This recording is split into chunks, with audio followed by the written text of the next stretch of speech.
approach, ladies and gentlemen, the end of our summit, we bring you a very special conversation with a renowned celebrity come climate change activist when it comes to creating a more inclusive and environmentally conscious ecosystem. He doesn't just talk the talk, he actually walks the talk. And he's an eco-warrior from the entertainment industry. Everyone knows him. Please welcome actor, director, and social activist who has never shied away from using his voice as a platform in critical conversations around climate change. Ladies and gentlemen, please put your hands together to welcome Mr. Rahul Bose on stage. Sir, we're incredibly privileged to have you with us. It's truly an honor. Huge round of applause, ladies and gentlemen. It's deeply deserved. And to moderate the session, of course, Shreya Dhondiyal on the stage once again. Shreya, over to you. Thank you, girls.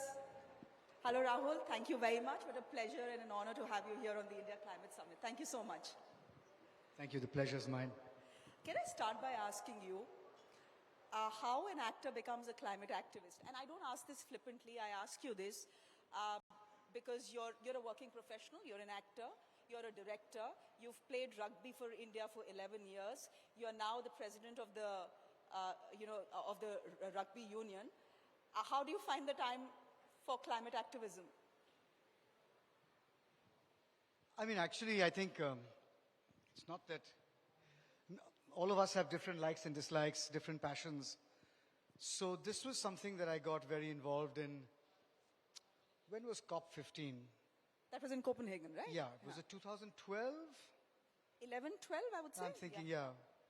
And that's the time that I was, in fact, it's very interesting. The Climate Action Network asked me to travel to Canada to campaign for climate change. And I said, I don't get it. First of all, I'm not that famous. It's not that I'm a household name in Canada. Second, what would I be doing there? And third, why an Indian coming in? And I remember very clearly them saying that there were elections. There were local elections happening in Canada. And they had a lot of candidates of Indian origin and a lot of voters of Indian origin. And the Climate Action Network wanted me to go house to house and just ask voters to make climate change one of the parameters on which they decided to vote or not vote for a candidate. And it was really scary walking into people's houses, literally just walking in and saying, they're like, oh, we recognize you. What are you doing in Canada? What are you doing in Toronto or in Vancouver? And I said, I'm here just to talk about climate change and how it affects you on a daily basis, and therefore why it should be one of the most important parameters to elect a leader, provided she or he, depends on their stance on global warming and climate change.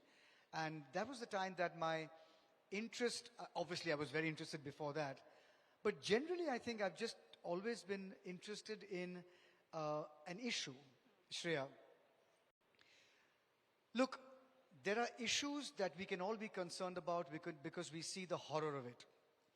Whether it's cancer in a small child, whether it is child sexual abuse, whether it is the ravages of an earthquake or a tsunami.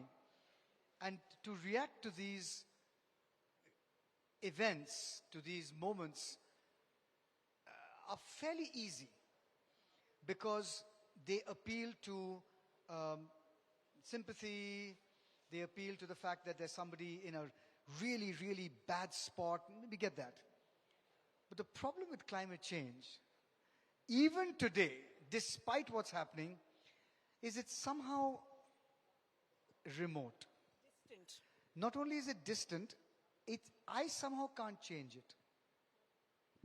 Somebody else has to be doing that. It's searingly hot across the country, the hottest year in history.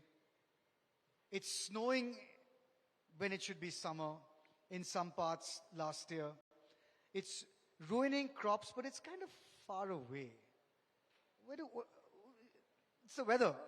Shreya, what am I going to do about that? God, this world is going crazy. That's it. If somehow people could be made to understand how immediate and individually affecting climate change has become, including to all of us in this room, in the city that you live in, and the one I live in, then people will start to care. It's beginning to happen at the penumbra. The umbra is still, change always happens on the outer edges of the penumbra. So the umbra is still very much not affected. Not only that, it's not enough for me to say, oh my God, you mean to say that my lung capacity is reducing because of bad air and because of climate change? But what do I do about it? Air, who knows, what can I do? I can't stop breathing. बहुत गर्मी है, 50 degrees, what can I do about it? So the real challenge is to try and find ways in which people can feel that if they do something, things will change. Do you wish the conversation that you were having with voters in Canada is a conversation that someone was having with Indian voters as well? I ask you this question because Delhi constantly tops as one of the most polluted cities in the world. And yet when the elections come, that's the last thing anyone is talking about, whether it is voters or it is political parties. Well, that's are we just having the wrong kind of conversations? No, I think because we haven't succeeded in making it urgent and pressing to the individual. I'll give you an example. इससे urgent क्या होगा where temperatures are touching 50 degrees? No. This is on our heads. No, it's okay. Some Indians live, some Indians die in the mid-40s. That'll just increase. That's the apathy. But if you actually say, this is what happens, I won't name the country. It's one of the largest countries in the world, performing fantastically in the decade previous to this one. And they did an audit on climate change. How many percentage points of GDP do we lose due to climate change events? In the sense, how many human days are lost because workers are ill due to the effects of air pollution? How many work days are lost due to the effects of sudden climate changes? How many work days are lost because of extreme heat and people can't come to the factory? And they started this survey in just one district of an enormous country.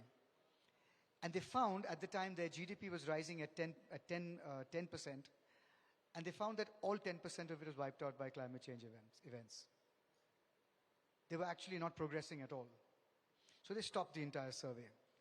But getting back to what you were saying, if you can actually pinpoint the fact that today child trafficking is increasing in parts of this country because the women of that area have no way to gain income except by selling their children because their men leave, because there is absolutely nothing to do there due to climate events in terms of agriculture or any kind of agricultural labor. They go to other parts and leaving the women and children behind, which is why there is poverty there. They are failing to send money back home and children are being trafficked. This comes from a non-profit organization working in a part of the country that I won't name. They said it's on the uptick and we found out why. If you can bring that into play, if you can bring the fact that it's because of climate change that fisher folk have become farmers because of the salinization of their land in the Sundarbans, and your occupation has changed, and so tumhari auqat nahi hai. You were the wonderful fisher person in that area with standing, respect and power in that community, and today you're just a farmer who doesn't know farming. So if you can actually bring to light how these things begin to affect Shreya and Rahul, then and only then will it actually matter. Even today, people are saying, oh, unemployment, inflation, all of these things. But finally, who votes, how and when? I really doubt it's a pressing need that we all say, okay, who can do this for me better? Who cannot do this for me better? I find that in general elections, people are talking about roads and about schools and about hospitals. I'm like, you should be voting in municipal elections. If it's garbage and streets you're bothered about, you should be voting in municipal elections. How many of you do? And if it is a state subject like sport, then you vote in your assembly elections that you're bothered about. Here you should be bothering about policy, ideology. Where is the country going? How is it going to, where's our entire growth trajectory going to happen? What kind of, etc., etc. Those are general election topics. And suddenly someone's talking about, my child didn't get admission into this school. Like that's a local topic. You should be hounding your counselor. Taxpayers like me can say, but that's the job of the government. I've given them the vote. They need to think about the country and the future of this country.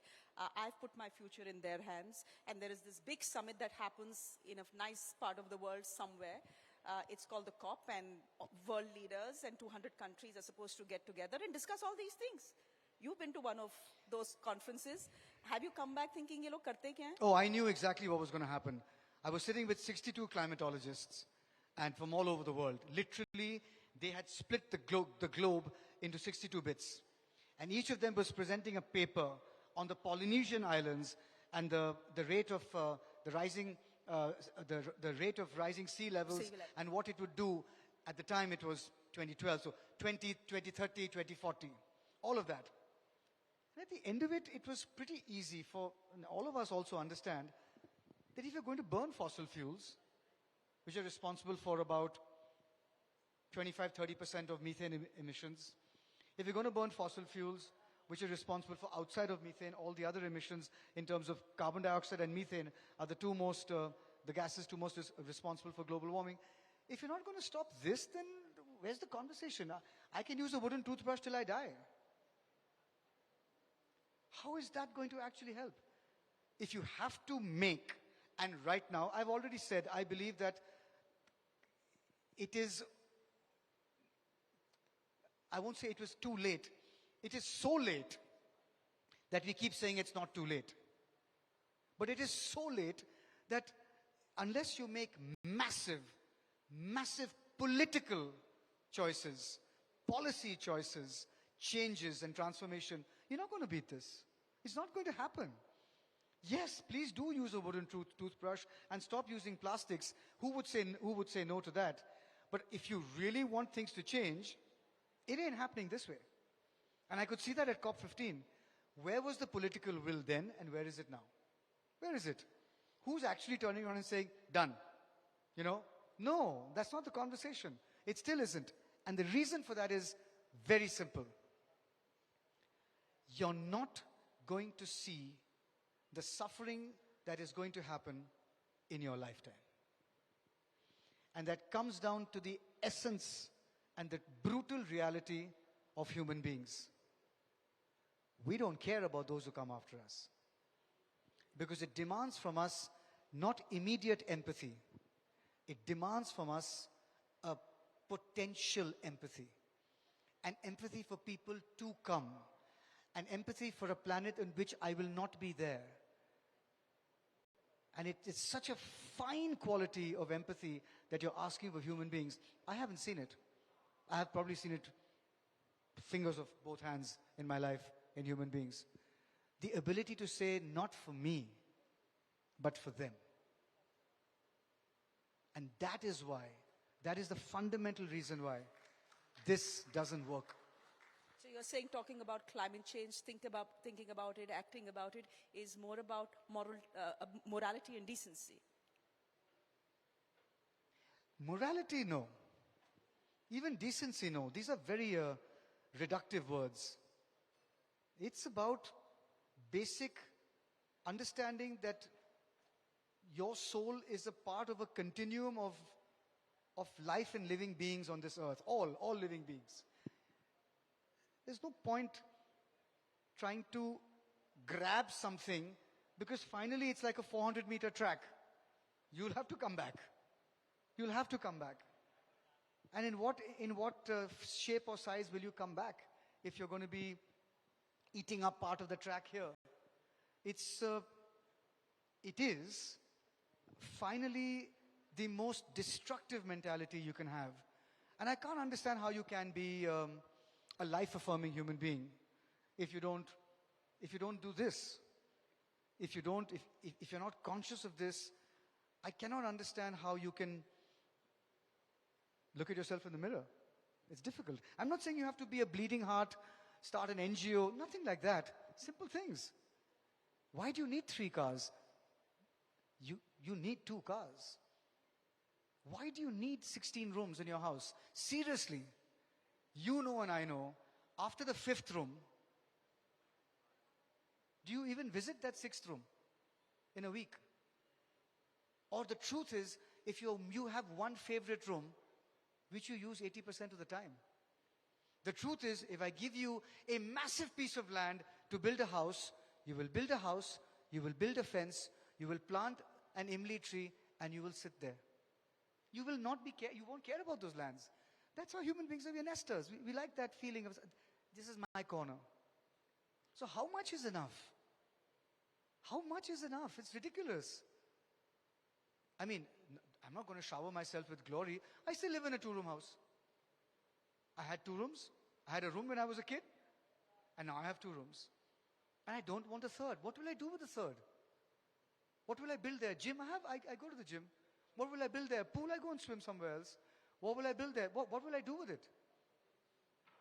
It is that. It is that. It's greed, acquisitiveness, the sense of just pillaging for yourself. What does it do to your soul? What does it do to your eyes? How do you look at something with clarity, honesty, and just integrity? How do you live your life? So this conversation is part of that. And I think climate change feeds deepest into that part. It challenges that part of our soul and really, really asks you, I flew here. I'm not covered in driven snow. Of course I'm not. But at least I've made one step. And hopefully I'll make another. So the sport industry, and that is something you have been associated with. You've played for India for 11 years. The world of sport is not untouched by climate change either. We all remember the World Cup match here in Delhi. It's in November. The city is smogged out. Mohammad Shami is vomiting on the ground. The Sri Lankans come in wearing masks. The match goes on. It doesn't stop. If there was anyone with any sense, they should have stopped that match. It doesn't. Look at the US Open. In 2018, they have a new rule that is giving all its players, in the middle of a match, a heat break. I think it was 2018 or 2019. Wildfires are raging all across Australia. Pollution levels are high. People can't breathe. Many athletes opt out. As someone who's played rugby, over the years, how has climate change impacted you as an athlete?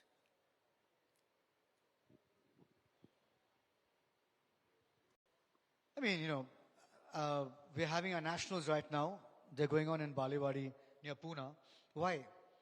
Because we've had our nationals in other parts of the country. It always has to happen in June because of the international rugby calendar. The international tournaments start in August. So you need to select your national players based on the nationals. You have your camp and you can't have it too early because rugby being a contact sport, if you have your nationals in March, by June the person might not be fit. They might have hurt them. So for whatever, you need to have it in June. And yeah, the question that I lead and I ask is, where should we have it? So our players don't perish of the heat. And so this time with 50 temperatures in 50 degrees, we had better grounds, better facilities to go into in the country, but we said, no, can't do it. So what happens is, Shreya, for people who have some kind of sensitivity, you build it into your new life. You just build it in.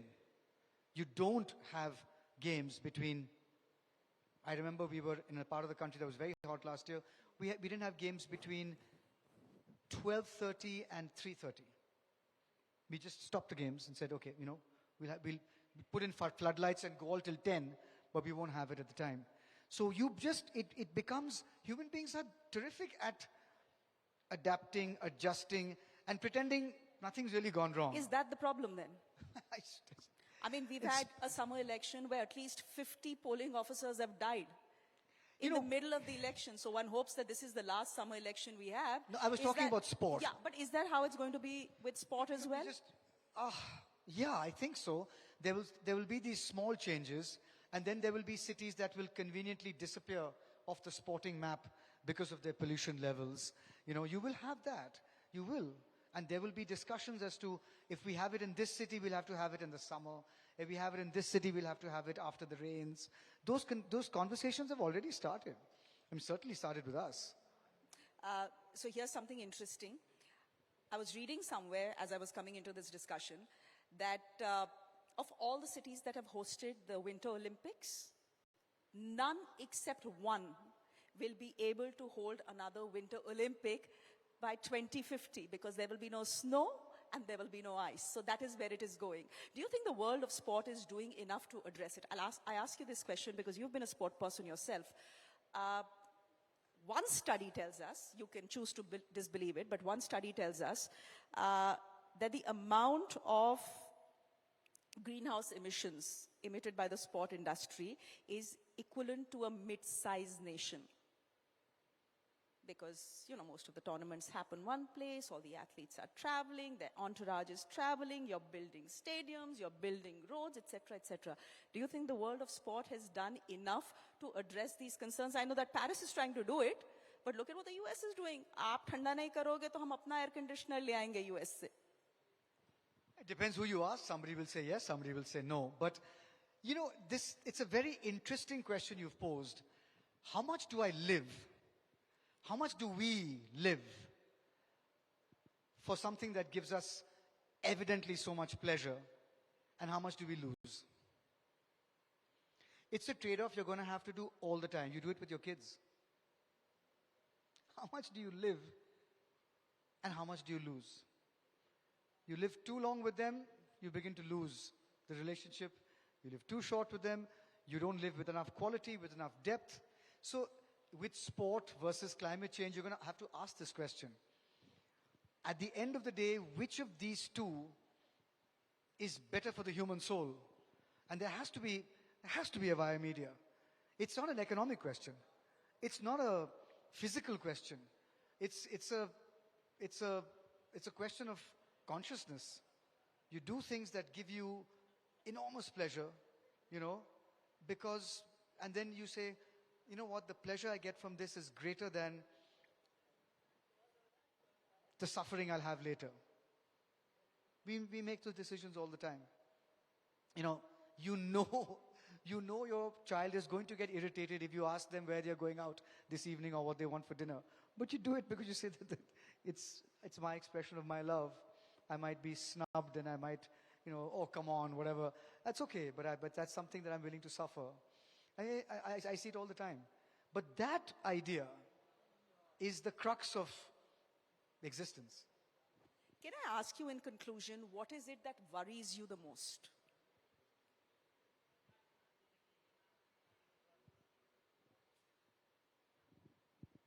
Across history, I've noticed, evil has always been mammoth, epic.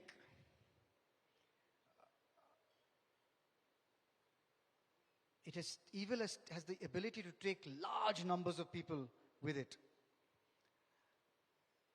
There are so many massive moments in history, whether they are wars, whether there were injustices wreaked on peoples, whether there were genocides, that across history, across the world, have involved hundreds and thousands, if not millions of people. Can you name me one massive event of good that took hundreds and thousands and millions of people, all of them doing good of the same kind in a period of a year or 6 months? Good happens invisibly, daily, in small ways, incrementally. There's never an enormous moment of good where everybody's getting together. What does it say about us?